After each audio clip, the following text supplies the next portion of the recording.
Hello everyone, Kevin here with the Parts and Service Desk. Today I wanted to come touch base with you about a few things that I think we need to talk about a little further and a little more in depth.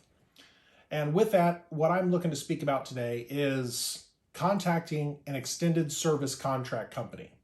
And that is what they are, an extended service contract company, commonly referred as an extended warranty. Now, this is usually something that your customer has that they've purchased through a third-party outlet, whether it be another dealership, like a small dealership for some car lot type aspect, or they may have purchased it over the phone. Cringe, I know, they bought a warranty over the phone. Oh, God, I'm going to be on hold forever. It is what it is. It's part of the job. Get over it. It's part of the job. I never minded having these extended service contracts because in kind of the way I looked at it, it was free money. I didn't have to worry about the customer trying to figure out where they were going to get the money from. So they were constantly trying to is that the best you can do? Can you give me a discount? Is there any coupons? Can you ask your manager for a discount?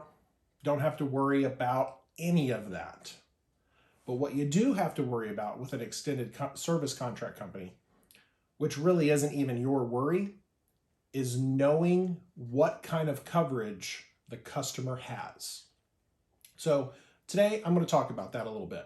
I'm going to try to keep this a short, condensed video compared to some of my others that have been 20 to 30 minutes long. We'll try to, again, keep this one short. So some of the first things you want to do when you're writing up a customer and getting them checked in, you're asking them what's wrong with their car and going through all their questions. Obviously, if they have a car that's out of factory warranty, if they're not a regular customer, if you've never seen them before, might want to ask, hey, great, Mr. or Mrs. So-and-so. Now that we've got all your concerns addressed, is there any other questions you have for me? Nope, great. One question I do have for you, though, is do you have any extended service warranties? Don't say contracts because they're not going to have any clue what you're talking about. To every customer, it's a warranty, which in their mind, everything's covered, which you and I both know it's not. They call it a bumper-to-bumper warranty. We used to joke when I did extended service contracts with a company in Utah that, okay, great, yeah, what's between the bumpers? Is it above them, below them? To what extent between the bumpers is it covered? We can go into that for a long time. But just like automobile insurance, there's different levels of coverage.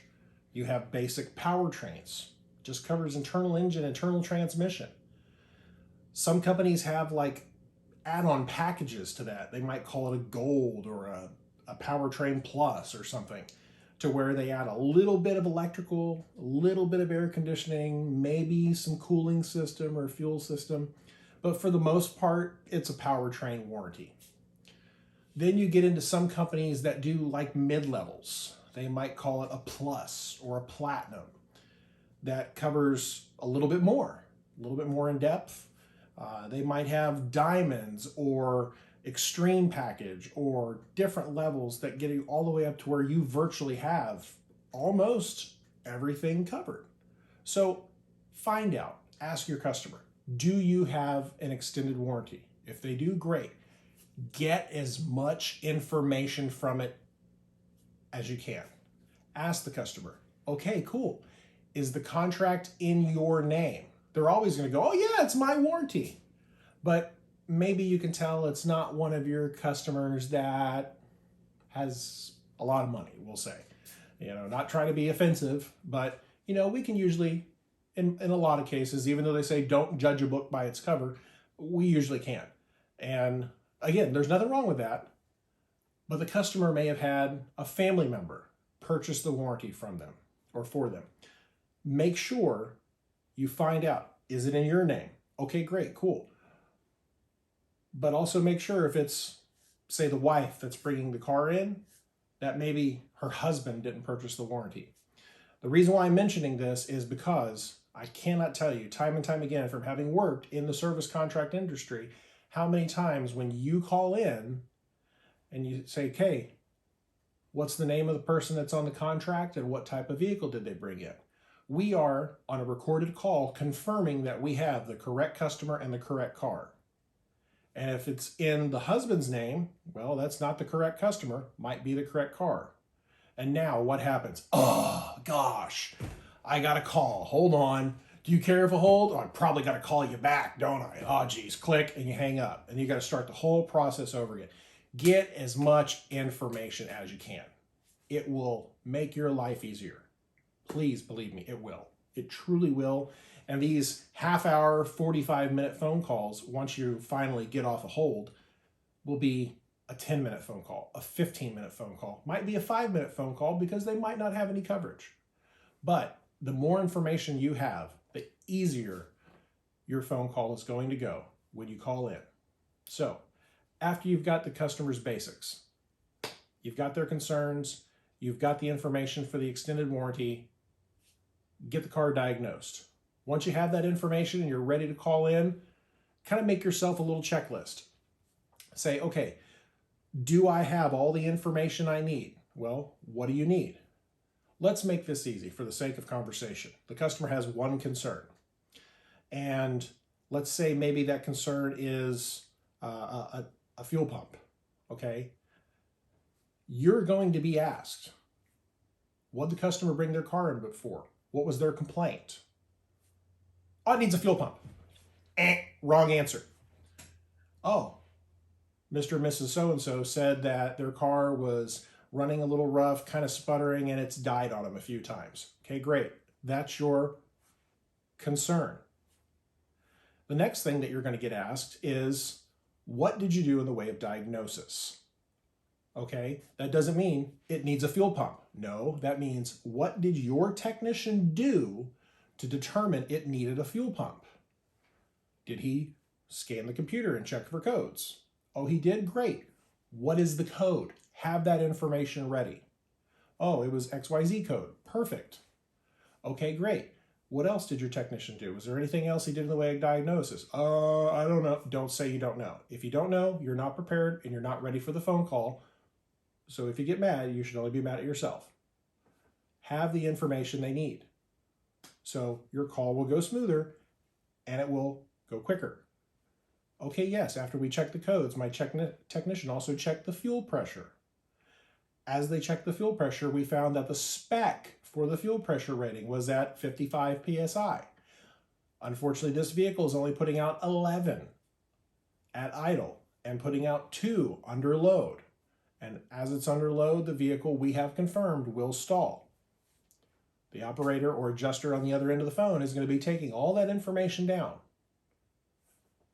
Then we ask you, okay, what is your intent for the repair? We obviously already know the answer, but again, our calls are recorded, so we need to make sure from you that you know what the intent of the repair is.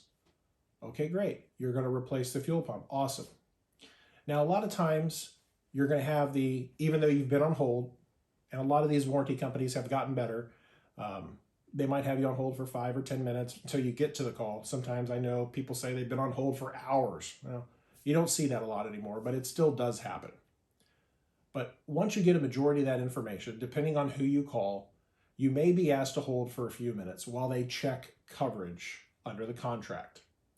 Now, they are doing that, but what they also can be doing to help speed the claim along, so that way you're not sitting there bored hearing them breathe or them hearing you breathe if you're one of those people that breathes on the phone. And we all know you're out there. Sorry if you are.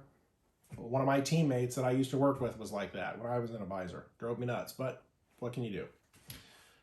So to avoid all that, they'll put you on hold. They'll check coverage. They'll also build the claim. They'll make sure they have all your dealership information or as much as they can get to try to help get everything ready. They'll make sure the vehicle hasn't been wrecked, because if it's totaled, a lot of times contracts can be sold on totaled vehicles if they pay a surcharge. They're going through all that information to check that. And then once they have all that, they're going to get on the line and say, hey, great news. Looks like the fuel pump is covered under this contract. Or they might say, hey, bad news, I'm sorry, the fuel pump isn't covered under this contract, and here is why. So now, once you've gone through that whole process, you can then either, if it's covered, They're going to go through, get you your authorization number. They're going to then tell you a fax number and an email where to send it to. You're on your way. If it's not covered, well, you still have a job to do. This is the unfortunate part where you have to then go back and talk to the customer. Don't ask the extended warranty company to call your customer because you're too afraid to give them the bad news. If they didn't have a warranty, you'd have to call them anyway. And if it's not covered, that's not your fault. And it's actually not the warranty company's fault either. Because a lot of times when customers buy a warranty, they think of what they're going to be spending either per month or in total if they buy it as one lump sum. And a lot of times, just like, again, I said earlier, that monthly price or that lump sum price, if it's dictated in their mind by their wallet, it's going to dictate their level of coverage. So bear that in mind. A lot of times that customer thinks they bought a warranty, everything is covered. You know the reality. And unfortunately, kid gloves, you've got to be able to explain that. And if you have trouble explaining that, if you're newer in the industry, ask one of your coworkers, say, hey, how do I do this? How can I tell this customer their part's not covered? And they'll, I'm sure, be more than happy to help if you're new. If they're not, or if you're not new, you're probably going to get a little bit of a ribbing from your coworker, be like, dude, come on, don't you know how to do your job? In this industry, we got to have thick skin. So suck it up, Buttercup. Call that customer and sell that job. Thanks for watching. Remember to check us out on YouTube, Rumble. We're also on Twitter, Facebook, and Instagram. If you would, please, it really helps us out if you like, tag, and share all of our videos. We really do appreciate it, and thank you so much for watching. Again, I'm Kevin, and this is the Parts and Service Desk. Take care and have a great day.